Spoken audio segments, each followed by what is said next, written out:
Hello everyone. It's so nice to see you today. Will you please put your hands together and join me in Gashul?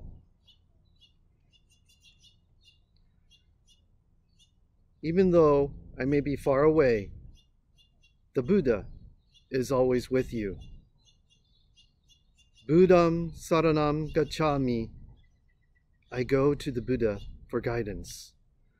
Namo Amida Butsu, Namo Amida Butsu, Namo Amida Butsu, Naman Butsu, Naman Butsu, Naman Butsu, Naman Butsu. So nice to see all of you. You may be wondering why I'm delivering this message in my backyard. Well, that's because this weekend marks the summer solstice. And if you remember your maybe junior high science, the summer solstice marks the point where at noon, the sun is at the highest point in the sky. So today, during the solstice, it means it's the longest day of the year, the most sunlight that you will have during a 24-hour period. So after this day, beginning tomorrow, our days will get shorter. And so I thought it was really important to soak up as much sunlight as I could and be outside with you all today. And for those of you who are watching this in Phoenix, Arizona, or any other place that's hot, the good news is the days are going to get shorter. And so we'll start cooling off, I'm sure, any moment now. So hang in there. Winter's on its way. This weekend also is Father's Day weekend. So to all of you out there who are dads or stepfathers or father figures, I want to wish you the happiest Father's Day possible. These are challenging times. You may not be able to be with your kids if your children are older and out of state.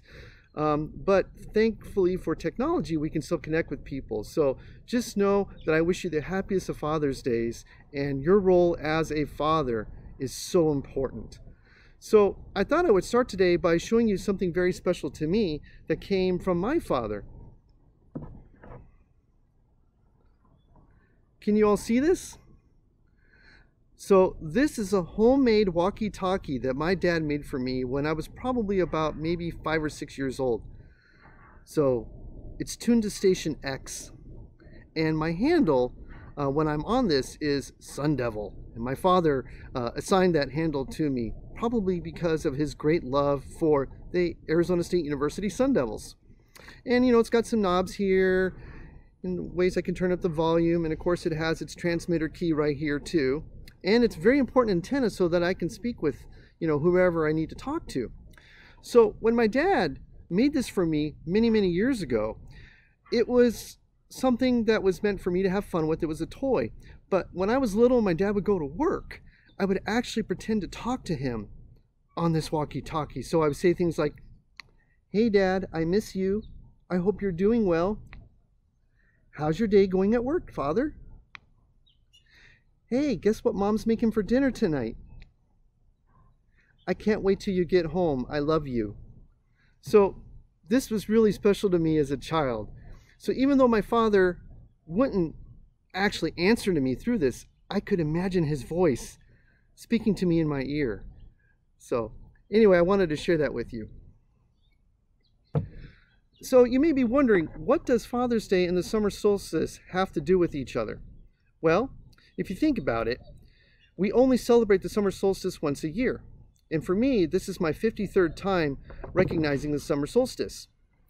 So it's a passage of time. And when we think about time and we think about our fathers, we only have so much time with them. You know, if we're fortunate like me, you know, my father's still here, but that time will eventually come to an end. So sometimes we're older when we realize that time has expired. Sometimes our fathers, though, leave when we're much younger, and that can be difficult at times. So the phrase that I shared with all of you at the beginning, "Even though I may be far away, the Buddha is always with you," that was something I ran across many years ago in a book about Buddhism, and I'm sorry, I cannot remember where that phrase comes from. But I found that to be a very powerful phrase, and here's the reason why.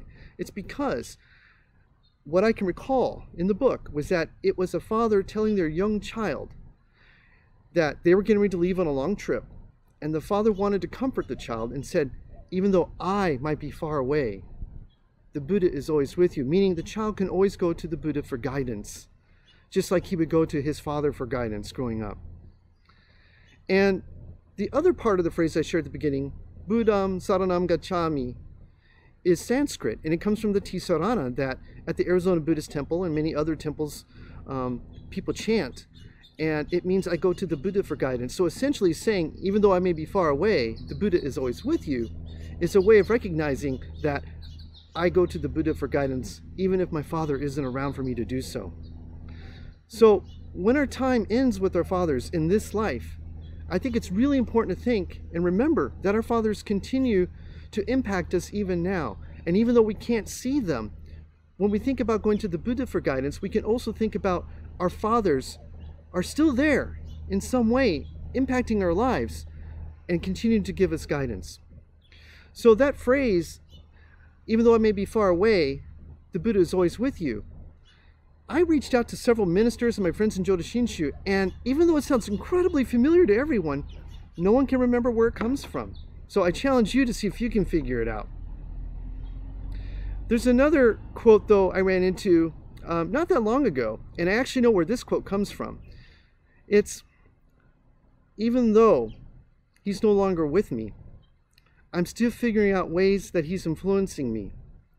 And that quote actually came from a Disney Imagineer. So someone who is using his imagination, and his job at Disneyland is to use his imagination to create wonderful things, but he was continuing to use his imagination to connect with someone who had passed away from him.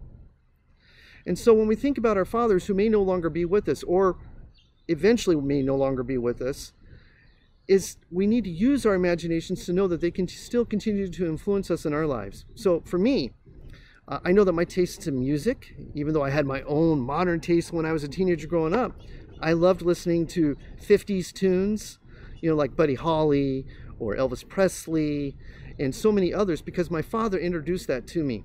And so for me, when I listen to those tunes, it makes me think of my father. The Sun Devils too, right? My father loves the Sun Devils. So I'm sure that had a great influence on me going to Arizona State University and getting my degrees from there. And places I enjoy being. I love being outdoors. So being out here today in this wonderful summer solstice day is an influence on my father, because my dad would love to go to the ocean, be outdoors, listen to birds chirping. So that's the way my father influences me. And that will continue throughout my life, even after my father has passed on.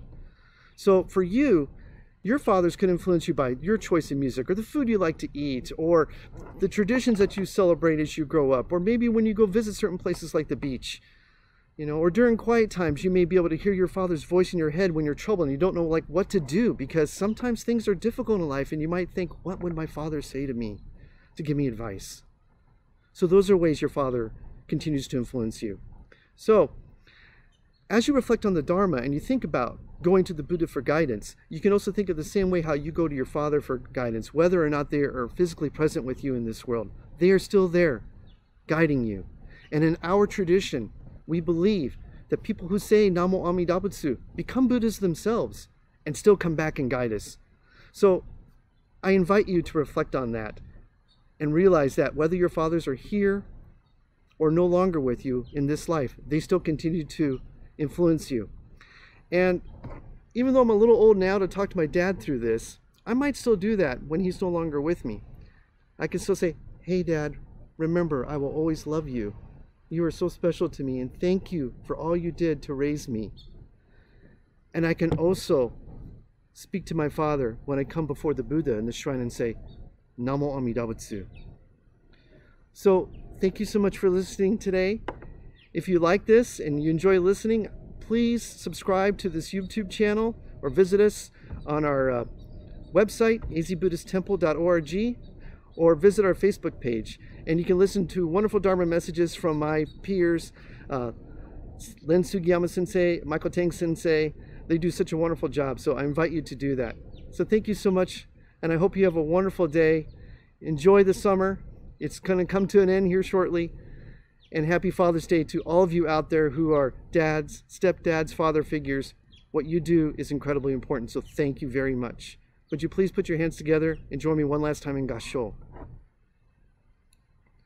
Even though I may be far away, the Buddha is always with you. Namo Amida Butsu, Namo Amida Butsu, Namo Amida Butsu. Namo Amida Butsu. Namo Amida Butsu. Namo Amida Butsu. Bye. Have a great day.